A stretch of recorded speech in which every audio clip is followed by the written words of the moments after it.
ಜನವರಿ 4ರಂದು ಕಂಪ್ಲಿಗೆ Hindu fire brand Yatnal ಭೇಟಿ. ರೈತರ ಸಂಕಷ್ಟಕ್ಕೆ ಸ್ಪಂದನೆ. ಕಂಪ್ಲಿಯಲ್ಲಿ ಜನ ಜಾಗೃತಿ ಸಭೆ. ವಕ್ಫ್ ಹಟಾವೋ ದೇಶ ಬಚಾವೋ ಜನ ಜಾಗೃತಿ ಸಭೆ. ವಕ್ಫ್ ವಿಚಾರವಾಗಿ ಇಂದು ನಾಗರಿಕರ ಹಿತರಕ್ಷಣಾ ಸಮಿತಿ ವತಿಯಿಂದ ನಗರದ ಪ್ರವಾಸಿ ಮಂದಿರದ ಆವರಣದಲ್ಲಿ ಮಾಧ್ಯಮಗೋಷ್ಠಿ ನಡೆಸಲಾಗಿದೆ. ವಕ್ಫ್ ಅನ್ನೋ ಹೆಮ್ಮಾರಿ ರಾಜ್ಯದ ರೈತರಿಗೆ ಬೆಂಬಿಡದೆ ಕಾಡಲಾರಂಭಿಸಿದೆ.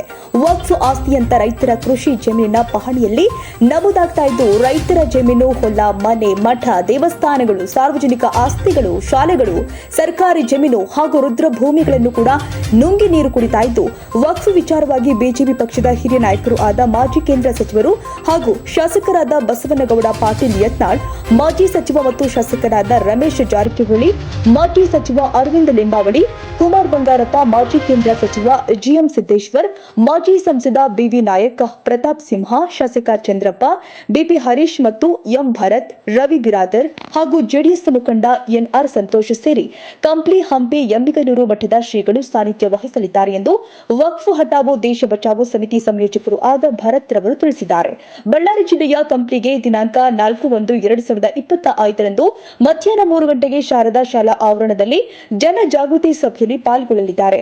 ಈ ಜನಜಾಗೃತಿ ಸಭೆಯಲ್ಲಿ ವಕ್ಫ್ ಸಂಬಂಧಿಸಿದ ಸಮಸ್ಯೆಗಳನ್ನು ಆಲಿಸಲಿದೆ ಹಾಗೂ ಮಾಹಿತಿಗಳನ್ನು ಕೇಂದ್ರ ಸರ್ಕಾರ ರಚನೆ ಮಾಡಿರೋ ಕಮಿಟಿಗೆ ವರದಿಯನ್ನು ನೀಡಿ ರೈತರ ಸಂಕಷ್ಟಕ್ಕೆ ಸ್ಪಂದಿಸಲಿದೆ ಎಂದಿದ್ದಾರೆ. ಇನ್ನು ಈ ಸಂದರ್ಭದಲ್ಲಿ ನಾಗರಿಕ ಹಿತ ರಕ್ಷಣಾ ಸಮಿತಿಯ ಎಲ್ಲ ಸದಸ್ಯರು ಉಪಸ್ಥಿತರಿದ್ದರು. ರಘುವೀರ್ ಸಿದ್ದು, ಟಿವಿ ಕಂಪ್ಲಿ.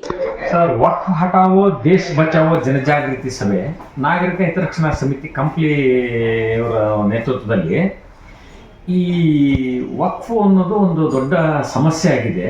ಇದು ರೈತರಿಗೆ ಅಷ್ಟೇ ಅಲ್ಲದೆ ಎಲ್ಲ ನಮೂನೆಯ ಸಮಸ್ಯೆಗಳನ್ನು ಮಾಡ್ತಾ ಇದೆ. ಏನಂದರೆ ದೇವಸ್ಥಾನಗಳು ಹೋಗ್ತಿದ್ದವು, ಮಠಗಳು ಹೋಗ್ತಾ ಇದ್ದವು, ಸರ್ಕಾರಿ ಶಾಲೆಗಳು ಹೋಗ್ತಿದ್ದವು, ಮನೆಗಳು, ಆಮೇಲೆ ಸರ್ಕಾರಿ ಜಮೀನುಗಳು, ರುದ್ರಭೂಮಿಗಳು, ಈ ಥರ ಎಲ್ಲನೂ ಆಗಿ ಸಮಸ್ಯೆ ಭಾಳ ದೊಡ್ಡದಾಗಿದೆ.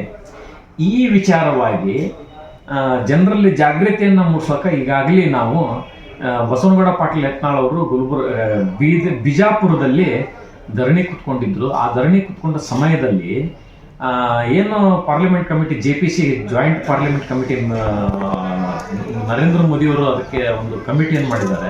ಆ ಕಮಿಟಿ ಅಧ್ಯಕ್ಷರಾದ ಶ್ರೀ ಜಗದಂಬಿಕಾ ಪಾಲ್ ಅವರು ಅಲ್ಲಿಗೆ ಭೇಟಿ ನೀಡಿ ಎಲ್ಲ ನಮ್ಮ ಮಾಹಿತಿಗಳನ್ನು ತಗೊಂಡು ಭಾಳ ಚೆನ್ನಾಗಿ ಮಾಡಿದ್ದೀರಿ, ನೀವು ರಾಜ್ಯಾದ್ಯಂತ ಇದು ಪ್ರವಾಸ ಮಾಡಿ ಸ್ವಲ್ಪ ಜನಜಾಗೃತಿಯನ್ನು ಮಾಡಿದರೆ ಒಳ್ಳೆಯದು ಅಂತ ಸಲಹೆ ಕೊಟ್ಟರು. ಆ ಸಲಹೆ ಮೇರೆಗೆ ನಾವು ಬೀದರಿಂದ ಸ್ಟಾರ್ಟ್ ಮಾಡಿದ್ವಿ.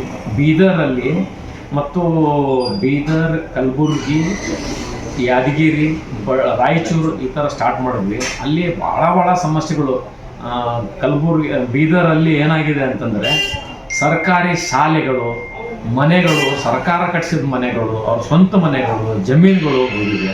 ಮತ್ತು ಒಂದು ಊರಲ್ಲಿ 900 ಎಕರೆ ಭೂಮಿ, ರೈತರ ಭೂಮಿ, ಅದರಲ್ಲಿ ಹಿಂದೂಗಳು ಇದ್ದಾರೆ, ಬಡ ಮುಸ್ಲಿಮ್ಸ್ ಇದ್ದಾರೆ, ಬಡ ಹಿಂದೂಗಳು ಇದ್ದಾರೆ, ಎಲ್ಲರೂ ಇದ್ದಾರೆ. ಈ ಥರ ವಕ್ಫ್ ಅಂತ ಮಾಡ್ಕೊಂಡು ಹೊರಟುಬಿಟ್ಟಿದ್ದಾರೆ. ಇದನ್ನು ಸರಿಯಾಗಿ ಯಾಕೆ ಈ ಥರ ಆಗ್ತಾ ಇದೆ ಮತ್ತು ಇದರಿಂದ ಏನು ತೊಂದರೆ ಆಗುತ್ತೆ ರೈತರಿಗೆ ಅನ್ನೋದನ್ನು ಈ ಜಾಗೃತಿ ಮುಖಾಂತರ, ಜನಜಾಗೃತಿ ಮುಖಾಂತರ ಇದನ್ನು ಆರಂಭ ಮಾಡಿದರು. ಅದರ ಎರಡನೇ ಹಂತದರಾಗಿ ಬಳ್ಳಾರಿಯಲ್ಲಿ ಶ್ರೀ ಬಸವನಗೌಡ ಪಾಟೀಲ್, ಮಾಜಿ ಕೇಂದ್ರ ಸಚಿವರು ಮತ್ತು ಬಿಜಾಪುರದ ಶಾಸಕರಾದ ಶ್ರೀ ಬಸವನಗೌಡ ಪಾಟೀಲ್ ಯತ್ನಾಳ್ ಅವರು ಮತ್ತು ಕರ್ನಾಟಕ ಸರ್ಕಾರದ ಮಾಜಿ ಸಚಿವರಾದ ಮತ್ತು ಗೋಕಾಕದ ಶಾಸಕರಾದ ಶ್ರೀ ರಮೇಶ್ ಜಾರಕಿಹೊಳಿ ಅವರು, ಅರವಿಂದ್ ಲಿಂಬಾವಳಿ ಅವರು, ಮಾಜಿ ಶಾಸಕರು ಅರವಿಂದ್ ಲಿಂಬಾವಳಿ ಅವರು, ಮಾಜಿ ಮಂತ್ರಿಗಳ ಅರವಿಂದ್ ಲಿಂಬಾವಳಿ ಮತ್ತು ಮಾಜಿ ಮಂತ್ರಿಗಳಾದ ಶ್ರೀ ಕುಮಾರ್ ಬಂಗಾರಪ್ಪ, ಮಾಜಿ ಕೇಂದ್ರ ಮಂತ್ರಿಗಳಾದ ಶ್ರೀ GM ಸಿದ್ದೇಶ್ವರು, ಮಾಜಿ ಸಂಸದರಾದಂಥ BV ನಾಯಕ್ ಅವರು, ಪ್ರತಾಪ್ ಸಿಂಹ ಅವರು, ಅಲ್ಲದೆ ಶಾಸಕರಾದ BP ಹರೀಶ್ ಅವರು ಮತ್ತು ಚಂದ್ರಣ್ಣ ಅವರು, ಇನ್ನೂ ಹಲವಾರು ನಾಯಕರು, NR ಸಂತೋಷ್ ಮತ್ತು ಬಿರಾದರ್ ಇವರು ಹಲವಾರು ನಾಯಕರು ಈ ಕಂಪ್ಲಿಯಲ್ಲಿ ಭಾಗವಹಿಸಿ ಇದರ ಜನಜಾಗೃತಿಯನ್ನು, ಇದರ ಏನು ಸಮಸ್ಯೆಗಳದಾವು ಮತ್ತು ಯಾರಾದರೂ ರೈತರ ಸಮಸ್ಯೆಗಳಿದ್ದರೆ ದಾಖಲೆಗಳೊಂದಿಗೆ ಅವ್ನು ಕೊಡ್ರಿ ಅಂತೇಳಿ ಕೇಳ್ಕೊಳಕ್ಕೆ ಇಲ್ಲಿ ಬರ್ತಾ ಇದ್ದಾರೆ. ಇದೇ ತಿಂಗಳು 4ನೇ ತಾರೀಕು ಶಾರದಾ ಶಾಲಾ ಮೈದಾನದಲ್ಲಿ ಮಧ್ಯಾಹ್ನ 3 ಗಂಟೆಗೆ ಈ ಸಭೆಯನ್ನು ಏರ್ಪಡಿಸಲಾಗಿದೆ. ದಯವಿಟ್ಟು ಸಾರ್ವಜನಿಕರು ಇದರಲ್ಲಿ ಪಾಲ್ಗೊಂಡು ಏನು ಈ ನಮ್ಮ ಧರ್ಮದ ಮೇಲೆ ಒಂದು ದಾಳಿ ಆಗ್ತಾ ಇದೆ ಅಥವಾ ಆ ಹೆಸರಲ್ಲಿ ಎಲ್ಲ ಆಸ್ತಿಗಳನ್ನು ಕಬಳಿಸಕ್ಕೆ ಹೊರಟಿದ್ದಾರೆ, ಅದರ ಕುರಿತು ಏನು ಜನಜಾಗೃತಿ ಮಾಡ್ತಾ ಇದೀವಿ ಆ ಸಭೆಯಲ್ಲಿ ಪಾಲ್ಗೊಂಡು ಯಶಸ್ವಿ ಮಾಡಬೇಕಂತ ತಮ್ಮ ಮುಖಾಂತರ ಕೋರ್ತಾ ಇದ್ದೀವಿ. ಸದ್ಯ ಕಂಪ್ನಿ ಒಳಗಡೆ ಎಷ್ಟು ಕಂಪ್ಲೇಂಟ್ ಬಂದಿದೆ ಸರ್? ನಿಮ್ಗೆ ಎಷ್ಟು ಕಲೆಕ್ಟ್ ಮಾಡಿದ್ರು? ಒಂದು 15 ಬಂದಿದ್ದಾವು.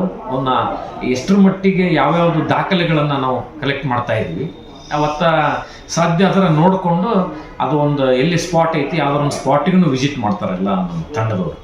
ಆಮೇಲೆ ನಮ್ಮ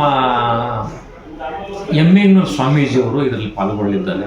ಕಂಪ್ಲಿ ಭಾರತಿ ಸ್ವಾಮಿಗಳು, ಮಾತಂಗ ಹಂಪಿ ಮಾತಂಗ ಸ್ವಾಮೀಜಿಯವರು, ಆಮೇಲೆ ಕಲ್ಮಠದ ಪ್ರಭು ಸ್ವಾಮಿಗಳು ಇವರು ಸಹ ಇದರಲ್ಲಿ ಪಾಲ್ಗೊಳ್ಳಿದ್ದಾರೆ.